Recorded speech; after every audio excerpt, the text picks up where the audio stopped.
Hi friends, welcome to Vijayalakshmi kitchen. ನಾನು ಇವತ್ತು ನಿಮಗೆ ಆಮ್ಲೆಟ್ ಮಾಡೋದನ್ನು ತೋರಿಸ್ತೀನಿ. ತುಂಬ ಚೆನ್ನಾಗಿರುತ್ತೆ, ತುಂಬ ಟೇಸ್ಟಿಯಾಗಿರುತ್ತೆ. ಇದಕ್ಕೆ ಏನೇನು ಬೇಕು ಅಂತ ನಾನೀಗ ತೋರಿಸ್ತೀನಿ. ಆಮ್ಲೆಟ್ಗೆ ಬೇಕಾಗಿರುವಂಥ ಪದಾರ್ಥಗಳು: ಮೊಟ್ಟೆ, ಟೊಮೊಟೊ, ಈರುಳ್ಳಿ, ಮೆಣಸಿನ್ಕಾಯಿ, ಕೊತ್ತಂಬರಿ ಸೊಪ್ಪು ಮತ್ತು ಮೆಣಸು. ಇದನ್ನು ಒಂದು ಪಾತ್ರೆಗೆ ಎಲ್ಲ ಮಿಕ್ಸ್ ಮಾಡ್ಕೋಬೇಕು. ನೋಡಿ, ಈರುಳ್ಳಿ, ಕೊತ್ತಂಬರಿ ಸೊಪ್ಪು, ಟೊಮೊಟೊ, ಮೆಣಸಿನ್ಕಾಯಿ ಮತ್ತು ಕಾಳು ಮೆಣಸಿನ ಪುಡಿ ಎಲ್ಲ ಸೇರಿಸಿ ಇದನ್ನು ಮಿಕ್ಸ್ ಮಾಡ್ಕೋಬೇಕು. ಮಿಕ್ಸ್ ಮಾಡಿಕೊಂಡು ಇದಕ್ಕೆ ರುಚಿಗೆ ತಕ್ಕಷ್ಟು ಉಪ್ಪು ಸೇರಿಸಿ ಮೊಟ್ಟೆಗಳು ಒಡೆದು ಅದರಲ್ಲಿ ಹಾಕ್ಕೋಬೇಕು.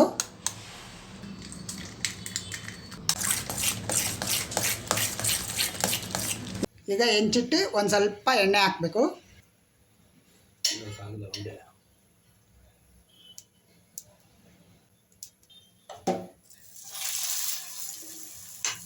ಈಗ ದೊಡ್ಡ ಸೈಜ್ ಬೇಕಂದರೆ ದೊಡ್ಡ ಸೈಜಾಗಿ ಒಂದು 2 ಸೌಟ್ ಹಾಕ್ಕೋಬೋದು. ಇಲ್ಲಾಂದರೆ ಚಿಕ್ಕ ಚಿಕ್ಕದಾಗಿ ಮಾಡಬೇಕಂದ್ರೆ ಒಂದೊಂದು ಸೌಟ್ ಹಾಕ್ಕೋಬೇಕು. ನೋಡಿ, ಈ ರೀತಿ ಮಾಡಿಕೊಂಡು ನೋಡಿ ಮೇಲ್ಗಡೆ ಸ್ವಲ್ಪ ಎಣ್ಣೆ ಹಾಕಬೇಕು. ನೋಡಿ, ಈಗ ಆಗಿದೆ. ಈಗ ಇದನ್ನು ಟರ್ನ್ ಮಾಡಬೇಕು.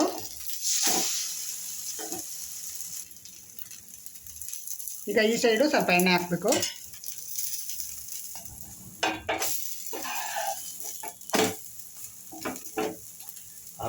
ನೋಡಿ, ಇದಾಗಿದೆ. ಇವಾಗ ಇದನ್ನು ತೆಗಿತಾ ಇದ್ದೀನಿ.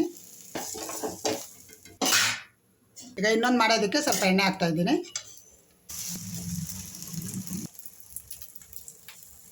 ಈಗ ಮೇಲ್ಗಡೆ ಸ್ವಲ್ಪ ಎಣ್ಣೆ ಹಾಕಬೇಕು.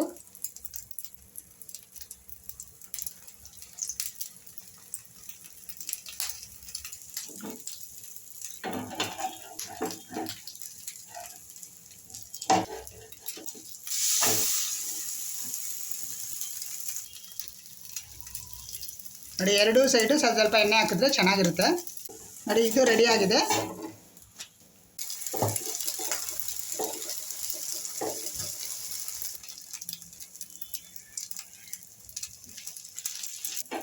ನೋಡಿ, ಇವರೇ ಆಮ್ಲೆಟ್ ಮಾಡ್ತಾ ಇರೋದು.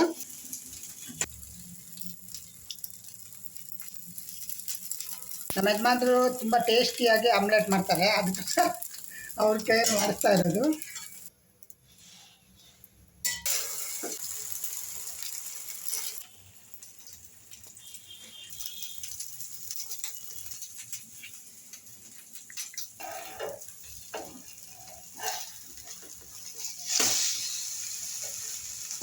ವಾವ್!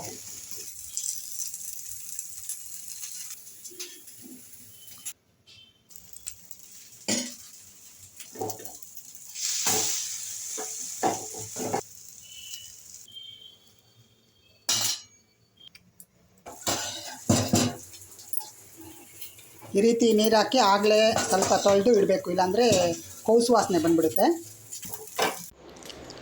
ಟೇಸ್ಟಿ ಸೈಡ್ ಡಿಶ್ ರೆಡಿಯಾಗಿದೆ. ಇದೇ ರೀತಿ ನೀವು ಮಾಡಿ. ಓಕೆ ಫ್ರೆಂಡ್ಸ್, ಆದಷ್ಟು ನನ್ನ ವಿಡಿಯೋನ ಲೈಕ್, ಶೇರ್, ಸಬ್ಸ್ಕ್ರೈಬ್ ಮಾಡಿ. Okay friends, thank you.